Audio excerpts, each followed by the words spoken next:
pemirsa seri pemahaman Skriptura yang saya kasihi dalam Yesus Kristus. Kita akan membahas seri SPS kelima yang mengambil tema Kitab Rut. Pada bagian ke-29 ini, kita akan membahas tafsir Rut 2 ayat 12 sampai ke-13. Rut 2 ayat 12 sampai 13, ayat ke-12, Yahwe membalas perbuatanmu dan biarlah upahmu menjadi penuh kepadamu oleh Yahwe, yang kepadanya engkau datang untuk mencari perlindungan di bawah sayapnya. Ayat 13, kemudian dia, yaitu Rut, berkata, biarlah aku menemukan terus kemurahan di matamu, ya Tuanku, karena engkau telah menghiburku. Dan engkau telah bercakap-cakap dengan abdimu ini dari hati ke hati. Dan aku, ya aku, tidak pernah sekalipun seperti salah satu dari abdi-abdimu perempuan. Yahwe membalas perbuatanmu, dan biarlah upahmu menjadi penuh kepadamu oleh Yahwe, yang kepadanya engkau datang untuk mencari perlindungan di bawah sayapnya.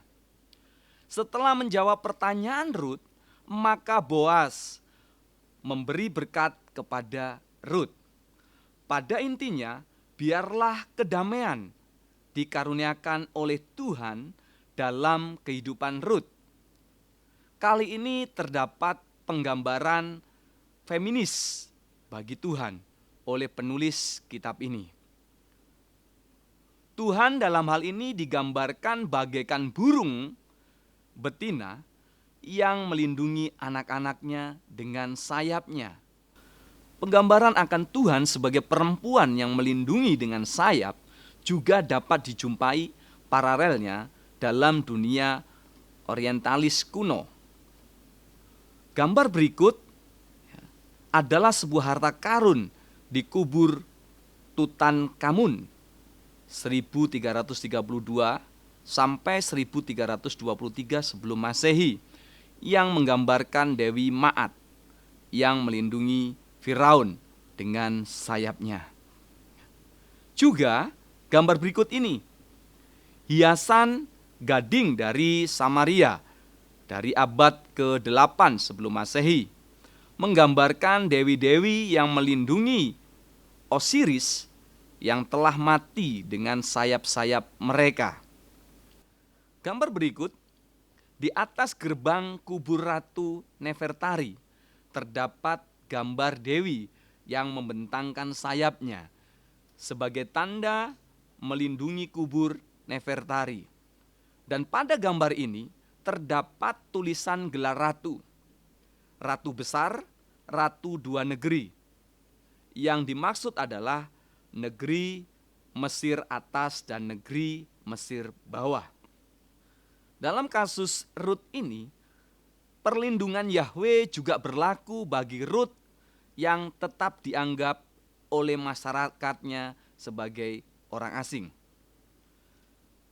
Kemudian dia, yaitu Rut, berkata, biarlah aku menemukan terus kemurahan di matamu, ya Tuanku, karena engkau telah menghiburku, dan engkau telah bercakap-cakap dengan abdimu ini dari hati ke hati.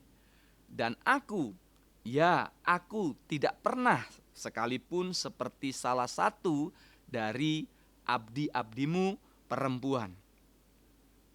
Dari jawaban dan berkat yang diberikan kepada Rut, maka Rut merasakan penghiburan dan ketenangan dalam kehidupannya di tengah masyarakat Yahudi.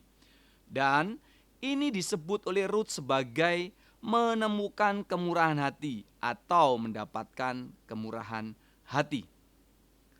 Oleh karena program yang dijalankan kaum Yahudi saat itu, maka kehidupan orang asing pada waktu itu penuh dengan ketidaktenangan karena pelanggaran-pelanggaran hak asasi manusia di sekitar mereka terjadi. Dalam cerita ini, serta dengan latar belakang ini, jika ada orang seperti Boas, maka kehidupan Rut sebagai orang asing dan wanita akan mendapatkan ketenangan hidup. Boas mau bercakap-cakap dari hati ke hati. Ini menandakan bahwa Boas menjadi konselor yang baik bagi Rut sebagai seorang perempuan, sekaligus sebagai seorang asing. Bahkan Rut menjadi khusus karena Boas tentu saja tidak pernah melakukan hal yang sama dengan abdi-abdi perempuannya yang lain. Tuhan digambarkan seperti induk burung yang melindungi anak-anaknya. Dengan sayapnya, datanglah kepada Tuhan, Ia pasti melindungi kita semua. Amin. Soli Deo Gloria.